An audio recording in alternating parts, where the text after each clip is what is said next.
এইবাৰ 5 নং চেৰপাং UPPL দখলত আহিব ৰাইজে স্বতঃস্ফূৰ্তভাৱে ইয়াৰ উপস্থিত হৈছে আজি এইটো প্ৰমাণ হৈ গ'ল তো গতিকে BPFক মৰম কৰিলে BJPক মৰম কৰিলে কংগ্ৰেছক মৰম কৰিলে এইবাৰ কিন্তু আমাৰ UPPLক ৰাইজে মৰম কৰিব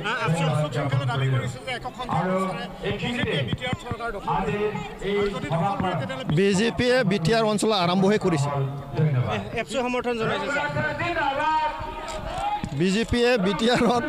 তেওঁলোকৰ আৰম্ভহে কৰিছে যোৱাবাৰ 9টা কৰিছে দুই এটা হয়তো বাৰে বাৰে কমাব পাৰে কিন্তু চৰকাৰ গঠন কৰিব পৰাকৈ BJPৰ ক্ষমতা হোৱা নাই স্যাৰ এফচি মুকলি সমৰ্থন জনাইছে আপোনালোকে এফচি মুকলি সমৰ্থন জনাইছে আমি অকল এফচি নহয় সব জাতি জনগোষ্ঠী সব দল সংগঠনৰ পৰা আমি বিচাৰিম শান্তিৰ কাৰণে সকলোৱে একজোট হওক BTRখন আমি শান্তিপূৰ্ণ অঞ্চল হিচাপে আমি গঢ়ি তুলিব লাগিব সকলোৱে আৰু আমি একেলগে থাকিম শান্তি প্ৰতিষ্ঠা ইতিমধ্যে হৈ গ'ল আৰু সেই ধৰি ৰাখিব লাগিব তো গতিকে 26টা জনগোষ্ঠীক সমমৰ্যাদা দি সম উন্নয়নৰ কাৰণে আমি কাম কৰিম এই কথাটো লৈ পেলাই সকলোৱে ওলাই আহক এইটো টেকেটৰ কথা এইটো টেকেটক সুধিব লাগিব আৰু আমাৰ কথাটো আমি UPPL চৰকাৰ হ'ব সেইটো খাটাং BPFক দুবাৰ 2010 পৰা 2015 15 পৰা 20 পৰা কথা ক'বলৈ সুযোগ পাইছে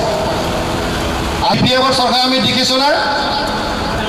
BPFৰ চৰকাৰ আমি 15 বছৰ দেখিছোঁ মহিলা গোট আছে আমাৰ আদিবাসীসকলৰ কাৰণে আদিবাসী চেল আছে কোনে আনিছে প্ৰমোদ বড়ো ডাঙৰীয়া 5টা বছৰ 2005 চনৰ পৰা 2010 পৰা 2015 15 পৰা 20 পৰা